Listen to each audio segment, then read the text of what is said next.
عقیدے کی صحت ہے، لیکن مختلف مواقع پر مختلف عنوانات سے اپنی امت کی تربیت کرنے کے لیے نبی اکرم صلی اللہ تعالیٰ علیہ وسلم نے نجات کے لیے مختلف چیزیں بیان فرمائی۔ اخلاقیات کے باب میں، روحانیات کے باب میں اور تکمیل کردار کے باب میں، وہ ساری باتیں قابل عمل بھی ہیں، قابل توجہ بھی ہیں اور ہماری روزمرہ کی ضرورت بھی ہیں۔ مختلف مواقع پر نبی پاک علیہ السلام نے مختلف چیزوں کا بیان فرمایا، اور جہاں جہاں بھی جس چیز کا بیان فرمایا وہ اپنی جگہ ایک بڑی اہمیت رکھتی ہے اور بڑی طاقت رکھتی ہے۔ یہ حدیث جو آج ہماری گفتگو کا عنوان ہے، یہ ترمذی میں موجود ہے اور حضرت عقبہ بن عامر رضی اللہ تعالیٰ عنہ اس حدیث کے راوی ہیں۔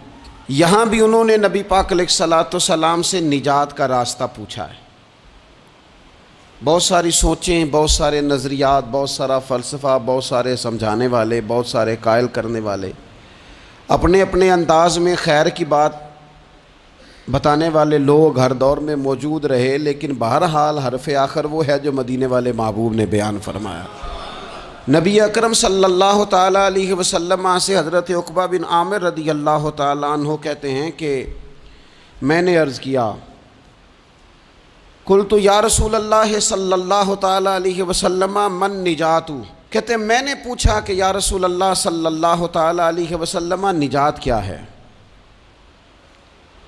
اللہ تبارک و تعالیٰ نے نبی پاک علیہ السلام کو یہ اعزاز عطا فرمایا ہے کہ حضور نہ جوامع الکلم کے ساتھ دنیا میں آئے، اور حضور فرماتے ہیں انا افصح العرب، عرب سارے ہی بڑی فصیح و بلیغ بات کرتے ہیں، کھلی بات کرتے ہیں، لیکن عربوں میں سب سے زیادہ بات کرنے کا سلیقہ اللہ نے مجھے عطا فرمایا ہے۔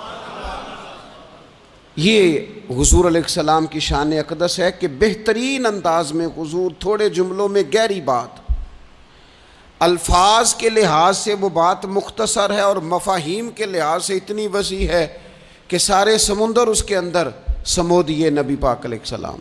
من نجات، بہت بڑی بات پوچھی، بڑی وسیع بات پوچھ لی، یا رسول اللہ نجات کیا ہے، کامیابی کیا ہے، فلاح کیا ہے؟ تو نبی پاک صلی اللہ تعالیٰ علیہ وآلہ وسلم نے 3 باتیں ارشاد فرمائیں۔ سب سے پہلے حضور نے نجات کے لیے جو بات ارشاد فرمائی وہ بڑی قابل غور ہے اور سمجھنے والی ہے۔ حضور علیہ السلام نے پہلی بات ارشاد فرمائی، فرمایا اگر تو نجات چاہتا ہے تو اپنی زبان کو اپنے قابو میں رکھ، اپنے بولنے پر کنٹرول کر، تول کے بولنا شروع کر، اپنے لفظوں کی حرمت کا خیال کر۔ اپنی زبان پر جو بندہ کنٹرول پا گیا، یہ پہلی علامت ہے نجات کی۔ اور ایک مقام پہ نبی پاک علیہ السلام نے یوں بھی بیان فرمایا، فرمایا تم مجھے گارنٹی دو 2 چیزوں کی، اور مجھ سے گارنٹی لے لو جنت کی۔ فرمایا تم مجھے اپنی 2 ٹانگوں کے درمیان شرمگاہ کی اور 2 جبڑوں کے درمیان زبان کی گارنٹی دے دو، اور میں اللہ کا محبوب ہو کے تمہیں جنت کی گارنٹی دیتا ہوں۔ پہلی بات نجات کے لیے نبی پاک علیہ السلام نے یہ ارشاد فرمائی کہ اپنی زبان کو اپنے قابو میں کر، اس پر کنٹرول کر۔ اور دوسرا فرمایا تیرا گھر تیرے لیے کافی ہے، ادھر ادھر بلا وجہ نہ گھوما کر، بغیر سبب کے بہت ساری مجالس میں نہ جایا کر، ضرورت کے لیے جائیں، خیر پانے کے لیے جائیں، اچھے ارادوں سے سفر کریں۔ گئے ہمارے صوفیاء علماء دور دراز کے سفر کیے محدثین نے، کس لیے؟ حضور کی احادیث کو جمع کرنے کے لیے، نبی پاک علیہ السلام کے فیضان سے حصہ پانے کے لیے۔ لیکن فرمایا ادھر ادھر نہ، کچھ لوگوں کو بڑا شوق ہوتا ہے، اس مجلس میں بھی جائیں گے، اس محفل میں بھی جائیں گے، اس کی بھی سنیں گے، اس کی بھی سنیں گے، نتیجہ یہ رہے گا کہ بے یقین ہو جائیں گے، اپنے گھر سے نکلیں گے، گھر گھر پھریں گے، کسی گھر کے نہیں رہیں گے۔ تیرے لیے تیرا گھر کافی ہے، اپنے گھر رہ، اپنا گھر جو ہے وہ وہ تجھے کفایت کرے، اپنے گھر میں قیام کر۔ یہ دوسری علامت ہے نجات کے لیے۔ اور تیسرے نمبر پہ نبی اکرم صلی اللہ تعالیٰ علیہ وسلم نے فرمایا اگر تو نجات چاہتا ہے نا تو اپنی خطاؤں پہ رویا کر، اپنی خطاؤں پہ آنسو بہا، اپنے آپ پہ رو، اگر چاہتا ہے کہ بچ جائے۔